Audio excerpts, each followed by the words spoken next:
AP fibre నెట్లో గత ప్రభుత్వ అధికారుల రింగ్ వాళ్ళాడిందే ఆట పాడిందే పాట. కళ్ళు మూసుకున్న కూటమి ప్రభుత్వం కళ్ళు తెరిపించడం కోసం ఆ సంస్థ చైర్మన్ జీవీ రెడ్డి ఈరోజు బాంబ్ పేల్చారు. చంద్రబాబు నాయుడు కూటమి ప్రభుత్వం నిజాయితీకి ఏపీ ఫైబర్ నెట్ ఒక పరీక్ష కానుంది. గతంలో డిసెంబర్ 24న ప్రస్తుత చైర్మన్ ప్రెస్ మీట్ పెట్టిన సమయంలో 410 మంది ఇర్రెగ్యులర్ ఉద్యోగులను తొలగించినట్లు ప్రకటించారు. ఆయన ఇర్రెగ్యులర్ ఉద్యోగులను మాత్రమే తొలగించాలని చెప్పారు. ఇప్పటి వరకు దానిపై ఒక్క అడుగు కూడా ముందుకు పడలేదు. ఇప్పుడు కూడా వాళ్ళకి నెలకి 1.5 కోటి జీతం పని చేయకుండా ఇస్తున్నారు. ఏపీ ఫైబర్ నెట్ ఎండీకి వారిని తొలగించడానికి భయం ఏంటి అంటూ AP fiber net chairman GV Reddy సంచలన వ్యాఖ్యలు చేశారు.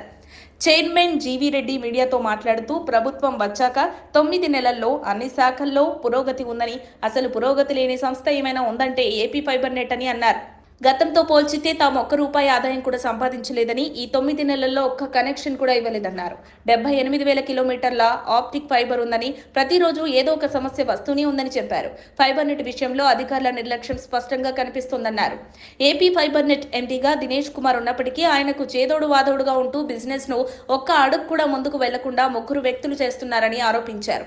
Chief technology officer Satyaram Bharadwaj, business advisor Suresh, procurement department assistant manager Shashank Haider Khan, వీరి 3 వెంటనే తొలగించాలని చైర్మన్ జీవీ రెడ్డి డిమాండ్ చేశారు. ఈ 3 ఏం చేసినా తదుపరి చర్యలు చాలా కఠినంగా ఉంటాయని కూడా హెచ్చరించారు.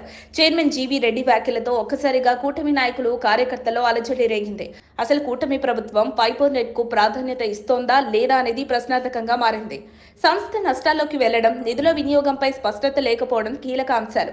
అధికారుల నిర్లక్ష్యంతో ఉద్యోగులు సంస్థ అభివృద్ధికి అంకితమైన విధంగా పనిచేయకపోవడం, ఏపీ ఫైబర్ నెట్ లో విజిలెన్స్ విచారణకు అధికారులు సహకరించకపోవడంపై పలు అనుమానాలు ఉన్నాయి. AP fiber net MD Dinesh Kumar ఒక్కరోజు కూడా నెట్వర్క్ ను పెంచే ప్రయత్నం చేయలేదని, అలాంటప్పుడు కనెక్షన్లు ఎలా పెరుగుతాయని ప్రశ్నించారు. గత మేనేజ్మెంట్ తో కలిసి ఏమైనా కుట్ర ఉంది అని అనుకోవాలా అంటూ అనుమానం వ్యక్తం చేశారు. వ్యూహం సినిమా విషయంలో ఆర్జీవీకి నోటిస్తే నేటికి సమాధానం లేదన్నారు. చైర్మన్ కు బుక్స్ ఆఫ్ అకౌంట్స్ అడిగితే చూపించరా అని ప్రశ్నించారు. ఏనుగులా ఉండే ఏపీ ఫైబర్ నెట్ ను పీనుగులా చేశారని మండిపడ్డారు. చివరకు అధికారులు శవాలపై పేలాలు ఏరుకోవాలని చూస్తున్నారన్నారు. 2,000 కోట్ల రూపాయల టర్నోవర్ చేయదగ్గ సంస్థ ఇదని తెలిపారు. అవినీతి వేరు, ద్రోహం వేరన్నారు. ఏపీ ఫైబర్ నెట్ లో జరిగేది ద్రోహమే అన్నారు. ప్రజలు కట్టే పన్నులంటే లెక్కలేనితనం ఇది అని వ్యాఖ్యలు చేశారు. కేబుల్ ఆపరేటర్లు కొత్త కనెక్షన్లకు పర్మిషన్ ఇవ్వమని అడిగితే వారిని కనీసం లోపలికి కూడా పిలవడం లేదు. ఏదైనా చంద్రబాబు నాయకత్వంలోని కూటమి ప్రభుత్వం దీనిపై శ్రద్ధ చూపి అవినీతి అధికారులను, వైసీపీ కలుపు మొక్కలను తొలగించాలని తెలుగు తమ్ముళ్లు, జన సైనికులు కోరుతున్నారు. మరిన్ని అప్డేట్స్ కోసం మా కాయ్ టీవీని సబ్స్క్రైబ్ చేసుకోండి.